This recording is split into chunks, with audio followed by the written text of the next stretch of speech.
Nah, video ini buat kalian yang sebelumnya tuh nggak pernah ada kemauan buat belajar bahasa asing, tapi karena ada beberapa video yang viral belakangan ini, kalian pengen coba-coba belajar bahasa asing.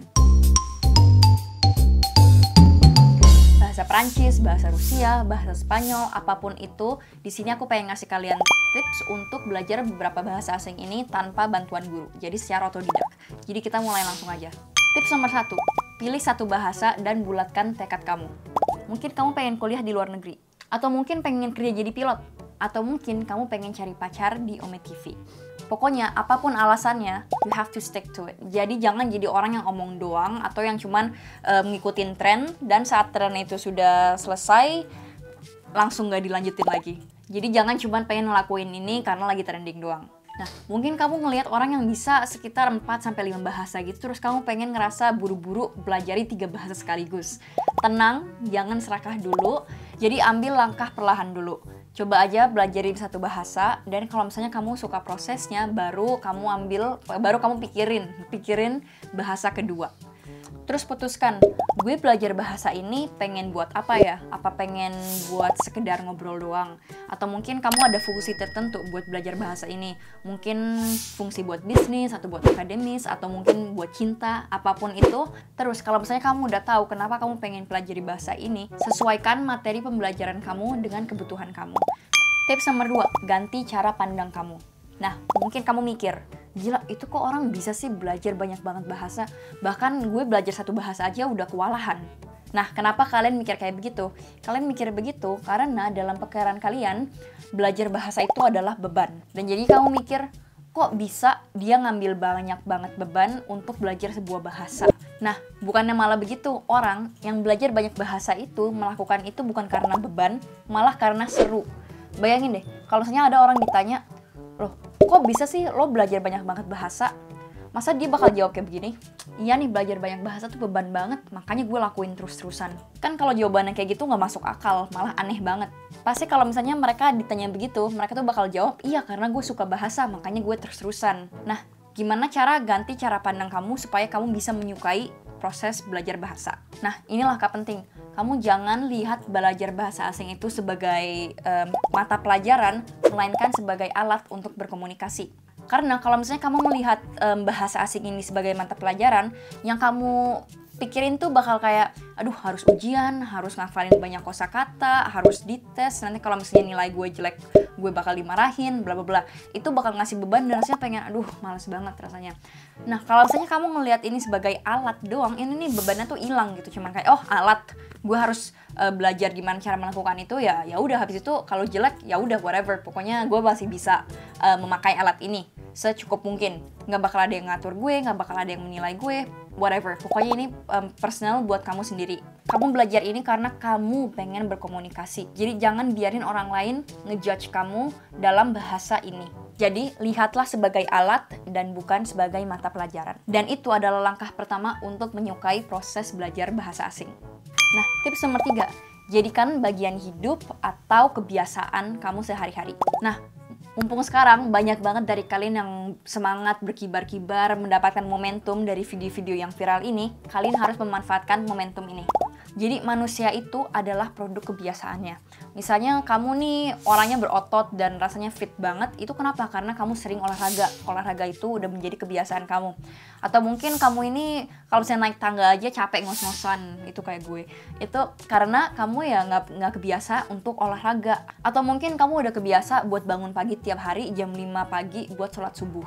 Pasti orang yang sering bangun siang bakal bilang, gila kok bisa sih lo bangun jam 5? Gue nggak bakal bisa sama sekali. Kamu pasti bakal bilang, ya gue udah biasa aja tiap hari bangun jam 5. Jadi dengan lain kata, situasi kamu sekarang juga itu adalah produk kebiasaan kamu selama ini. Sama dengan bahasa asing juga. Kalau misalnya kamu ngelihat seseorang yang nonton film bahasa Inggris tanpa subtitle, itu ya karena dia udah kebiasa buat nonton bahasa Inggris tanpa subtitle. Jadi kemampuan bahasa asing seseorang itu bukan hanya kemampuannya, tapi juga itu karena adalah bagian dari hidupnya dia. Jadi cobalah paksain diri untuk menjadikan bahasa asing ini, bahasa target kamu ini menjadi bagian hidup kamu sebanyak-banyaknya. Atau bahasa kasarnya, kamu harus rajin dan disiplin. Nah, tips-tips berikutnya ini akan lebih ke praktek. Nah, tips nomor 4, praktek harus lebih dari teori. Atau maksimalkan listening dan speaking. Nah, biasanya kalau misalnya kamu ngambil les bahasa Jerman atau bahasa Inggris apapun itu, pasti di kelas bakal lebih banyak teori. Kamu belajarin grammarnya, kamu belajarin apapun itulah. Tapi dalam hidup nyata itu nggak pernah dipraktekin. Makanya kamu nggak bisa-bisa buat ngomong bahasa itu. Pokoknya ngomong bahasa asing itu harus sering praktek. Nah, mungkin dalam benak kamu praktek itu cuman bentuk speaking doang. Tapi listening itu juga sama pentingnya. Coba deh, nggak cuman bahasa asing doang. Bayangin kamu lagi ngobrol sama teman kamu bahkan dalam bahasa Indonesia, tapi kamu nggak dengerin, kamu nggak listening sama sekali. Dan kalau misalnya dengan begitu, kamu nggak bakal bisa jawab kan? Karena kamu nggak tahu dia ngomongin apa karena kamu nggak dengerin. Nah, kalau misalnya dalam bahasa Indonesia, kamu nggak dengerin, terus nggak bisa berkomunikasi, bayangin kalau misalnya dalam bahasa asing. Kalau misalnya kamu nggak bisa listening, kamu mungkin bisa ngomong, tapi saat seseorang ngomong sama kamu dalam bahasa ini, kamu nggak tahu dia ngomong apa, dan conversation-nya berhenti di situ. Nah, jadi kamu bisa perbanyak listening practice dari dengerin podcast atau dengerin video dengan dengan speed yang 0,75 atau mungkin sering-sering denger lagu dalam bahasa target tersebut sambil lihat liriknya dan lain-lain. Pokoknya biasakanlah kuping kamu dengan suara-suara di bahasa target ini sampai ini nggak terdengar asing lagi. Lalu buat pelatihan speaking, kamu bisa mulai untuk ngomong sendiri.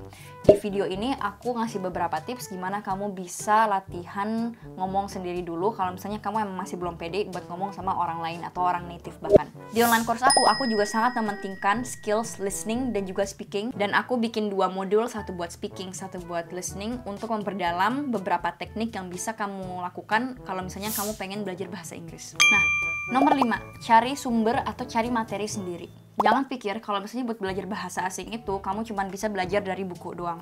Kalau misalnya kamu bukan tipe orang yang suka baca buku, ya kamu belajarnya dari video aja, atau mungkin lebih suka lewat audio dari podcast. Dan ini bisa dengan gampang dicari di Google. Atau mungkin kamu lebih suka belajar bahasa asing ini lewat apps. Jadi apps yang paling terkenal tuh Duolingo atau italki dan lain-lain, pokoknya terserah kamu. Jadi enaknya belajar sendiri tanpa guru itu kamu bisa nentuin sendiri materi apa yang pengen kamu pelajari, dan juga kamu bisa nentuin jam-jam kamu sendiri buat belajar bahasa tersebut. Jadi buat kamu yang pengen belajar bahasa Inggris, aku bisa rekomendasiin online course aku karena di situ kamu bisa belajar secara otodidak dengan guide aku di video-video yang udah tersedia. Kalau misalnya kamu pengen belajar bahasa Rusia dari nol, kamu bisa dengan gampang Google Learn Russian from Zero atau belajar bahasa Rusia dari nol atau belajar bahasa Rusia pemula. Kalau misalnya pengen belajar bahasa Jerman, itu juga gampang. Kamu bisa search-nya dalam bahasa Indonesia kalau kamu pengen bahasa pengantarnya itu bahasa Indonesia. Kalau kamu lebih suka belajar bahasa asing dengan bahasa pengantar bahasa Inggris, itu search-nya bisa pakai bahasa Inggris. Dan juga biasanya kalau kamu search-nya dalam bahasa Inggris, results yang keluar itu akan lebih banyak. Jadi pokoknya kamu harus pintar-pintar buat cari sumber yang cocok buat kamu. Jadi kamu juga harus tahu level kamu yang cocok itu apa, atau kamu juga harus tahu cara belajar yang cocok buat apa, atau medium yang kamu lebih sukain itu apa. Jadi kamu harus benar-benar tahu cara belajar kamu yang paling cocok, yang paling efektif. Di online course aku buat kamu yang pengen belajar bahasa Inggris, aku juga kasih cara teknik step by step untuk mencari konten yang cocok buat kamu dari segi level, dari segi kedegemaran, dari segi medium, dan lain-lain. Tips yang terakhir, cari waktu yang terbuang. Biasanya orang-orang yang bilang ke aku, aduh gue tuh gak bisa belajar bahasa asing karena gue gak ada waktu. Kebanyakan itu tuh bullshit. Of course, aku respect buat kalian yang emang sibuk, banyak kegiatan dan lembur saat kerja, emang kalian gak punya banyak waktu. Tapi sebagian besar dari kalian yang tonton video ini mungkin ada kemungkinan besar kalau kalian itu banyak gabutnya. Jadi tanyalah diri sendiri. What's important to you? Apa yang paling penting buat kamu? Karena sesuatu yang sangat penting buat kamu, kamu pasti akan selalu luangkan waktu buat melakukan hal itu. Nah, buat kalian yang nggak tahu gimana cara meluangkan waktu, kamu bisa pikirin waktu di hari kamu yang udah terbuang begitu aja. Misalnya kamu terjebak macet, atau nunggu ngantrian, atau boker terlalu lama, mandi terlalu lama. Nah, ini adalah waktu-waktu di hari kalian yang udah terbuang, dan di waktu-waktu ini kamu bisa selipin buat latihan bahasa asing tersebut. Kamu bisa sambil boker, sambil dengerin podcast, atau sambil nonton video, dan saat saat terjebak di macet, kamu bisa dengerin podcast juga, atau nonton film dalam bahasa target tersebut. Ini jadi manfaatkan waktu-waktu di hari kamu yang udah terbuang. Kamu bisa mulai dari situ. Nah, di video ini, buat kalian yang pengen belajar bahasa Inggris dari pemula secara otodidak, aku kasih kalian tips langkah per langkah untuk mulai belajar secara otodidak tanpa bantuan guru. Jadi, itu aja buat minggu ini. Mudah-mudahan kalian suka video ini dan bermanfaat, dan kita akan ketemu minggu depan. Bye-bye!